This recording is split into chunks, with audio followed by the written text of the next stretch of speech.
I know there's a few gals that are semi-mechanical interested, so I thought I'd open it up and give you a peek at what's going on inside. Every time you see this piston, of course, there's a puff of smoke, right? And it's a low volume, so you don't get a lot of poof, but when you start speeding it up, now you get the idea. But now what you have to realize is that we're puffing this piston at 4 times the rotation of the wheel.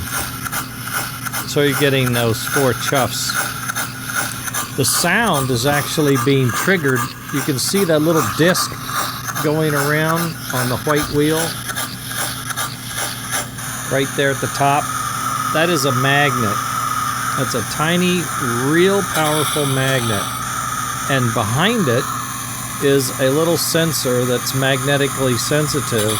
And when the magnet passes by, it connects, and it's what's called a trigger, and it sends a little signal to the soundboard that says, now, now, now, trigger. So as it goes by, 1, 2, it's actually getting 2 chuffs.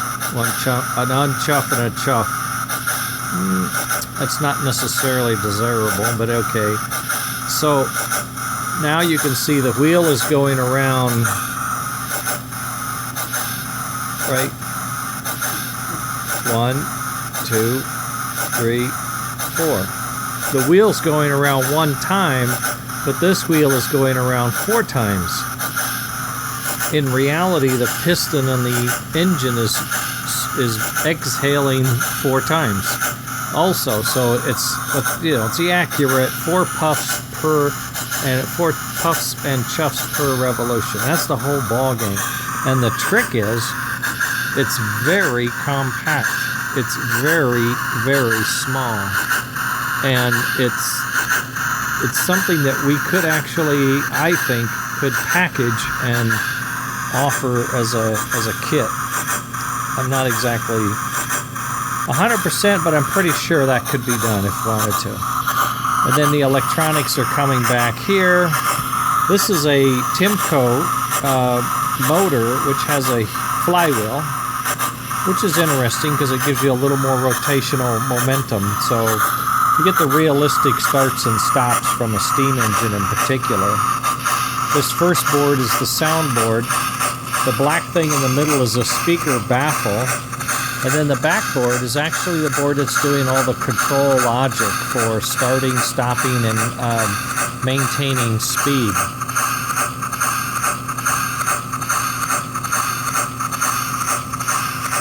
If I try to stop this board, it's very hard, because this is cruise control.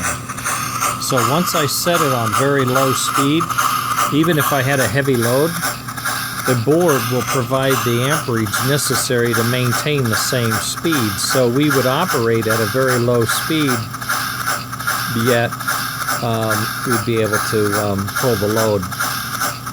You wouldn't have the bogging down and then all of a sudden the jump starts like we do. So anyway, I thought I'd give you that little bit of a peek at how things are going, what it looks like on the inside. Now I'm going to have to move some things around to get the headlight to function, but I'm not worried about that. That's why I had to take the shell off to see what I had up here. I had to trace a wire back, but we're okay. We'll be there. Next weekend should be for sure.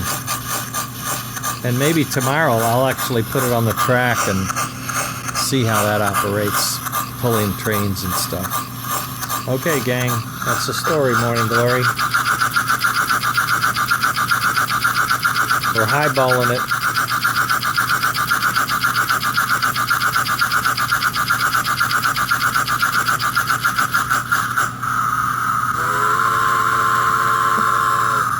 Later.